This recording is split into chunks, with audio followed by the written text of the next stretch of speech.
Assalamualaikum warahmatullahi wabarakatuh. Salam sejahtera untuk kita semua. Perkenalkan, nama saya Teresia Serta Puspitasari, mahasiswa dari Kampus Sekolah Tinggi Ilmu Kesehatan Adila di Kota Bandar Lampung, program studi S1 Gizi semester 2 dengan NIM 2024-03317. Pada kesempatan ini saya akan menjawab soal ujian tengah semester genap mata kuliah Pancasila yang diampu oleh Bapak Ahmad Daro SOS MIP. Berikut saya sampaikan soal beserta jawabannya secara urut. Soal yang pertama, nilai ketuhanan yang Maha Esa dalam sila pertama Pancasila menggambarkan bahwa bangsa Indonesia dalam sejarah kehidupan suku-suku bangsa di Indonesia sudah sejak lama percaya adanya Tuhan dan beragama atau tidak ateis. Coba jelaskan analisis saudara tentang narasi ini. Jawabannya, sila pertama Pancasila yaitu ketuhanan yang Maha Esa. Sila ini bukan cuma tentang sebuah agama, tetapi menunjukkan bahwa bangsa Indonesia sudah sejak dulu memang sudah percaya adanya Tuhan. Hal ini mencerminkan bahwa bangsa Indonesia menjunjung tinggi keyakinan terhadap Tuhan sebagai aspek fundamental dalam kehidupan berbangsa dan bernegara.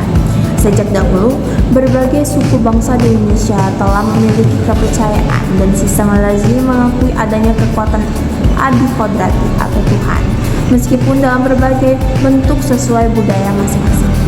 Hal ini juga menunjukkan bahwa spiritualitas dan keberagaman telah menjadi bagian integral dari jati diri bangsa Indonesia. Oleh karena itu, negara menjamin kebebasan beragama namun saling menghargai satu sama lain.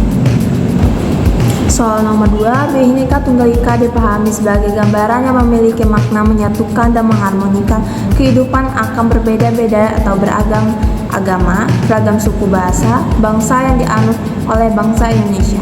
Coba jelaskan sejarah bangsa Indonesia dari perspektif beragam suku bahasa adat sebelum Indonesia merdeka. Jawabannya, sebelum Indonesia merdeka pada tahun 1945, wilayah Nusantara telah dihuni oleh ratusan suku bangsa yang memiliki bahasa, adat istiadat, dan sistem kepercayaan yang berbeda-beda. Meskipun belum ada satu kesatuan yang bernama Indonesia, masyarakat di kepulauan ini sudah berinteraksi melalui perdagangan bahkan kerjasama yang menimbulkan benih-benih yang menunjukkan persatuan di tengah keberagaman.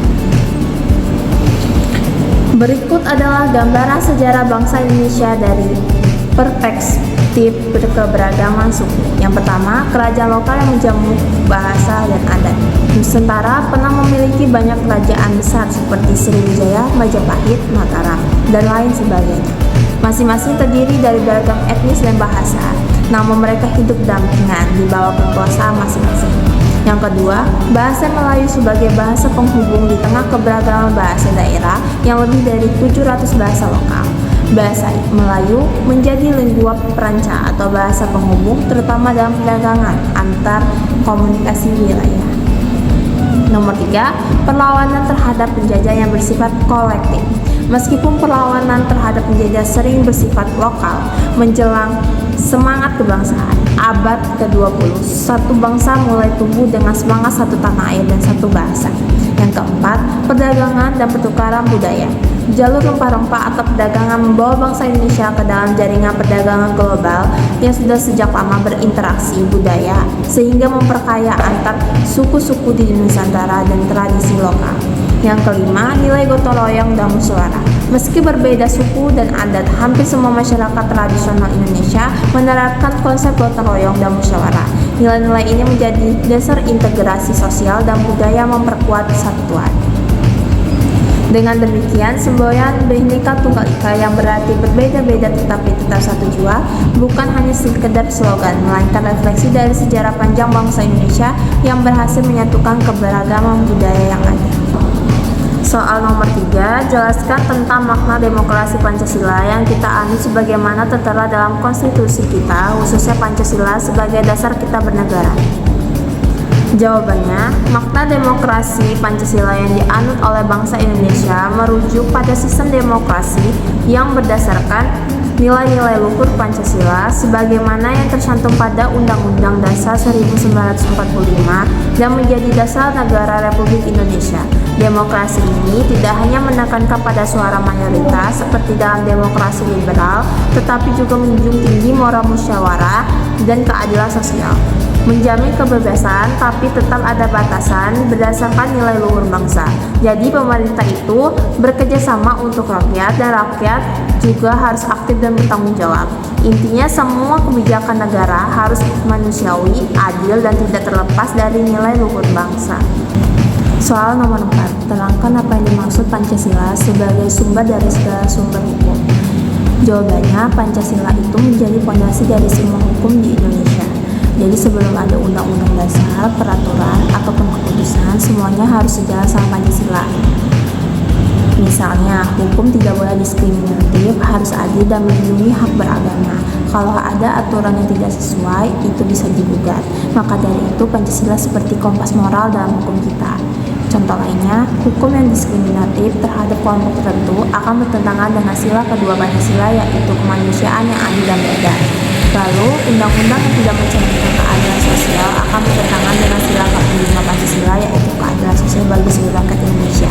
Kesimpulannya, Pancasila bukan hanya sekedar dasar negara, tetapi sebagai sumber utama paling dasar dalam sistem hukum Indonesia. Soal nomor 5, di media sosial, YouTube, TikTok, dan lain sebagainya yang terkini menjadi sorotan masyarakat Indonesia, khususnya terkait nasab, terkait suku asli pribumi, dan suku pendatang, sebut saja keturunan Arab Yaman yang mengklaim paling jasa dalam kemerdekaan bangsa Indonesia. Jelaskan pendapat saudara dengan menyertakan video diklaim ulama Habib, kaum turunan Bakawi, Yaman yang mengaku turunan zuriat Nabi, dan tanggapan secara baik.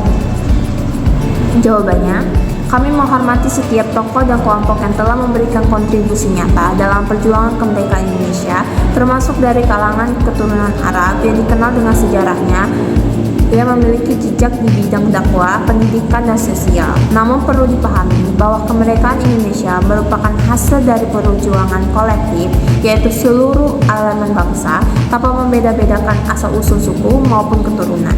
Mengedepankan klaim sepihak sebagai pihak paling berjasa justru dapat menimbulkan sekat-sekat sosial yang bertentangan dengan semangat kebangsaan. Pancasila sebagai dasar negara menjunjung tinggi nilai persatuan, keadilan, dan kesetaraan antar warga negara. Oleh karena itu, sepatutnya kita menjaga narasi kebangsaan yang inklusif, menghargai perbedaan, dan tidak mengukur kontribusi hanya dari garis-garis keturunan semata. Persatuan Indonesia terbangun atas dasar pengakuan dan penghargaan terhadap seluruh warisan perjuangan berbagai kelompok di daerah Nusantara. Itulah esensi dari Bhinneka Tunggal Ika yang harus kita jaga bersama. Demikian jawaban yang dapat saya sampaikan. Terima kasih atas perhatiannya. Semoga bermanfaat. Maaf jika ada kesalahan. Saya akhiri. Wassalamualaikum warahmatullahi wabarakatuh.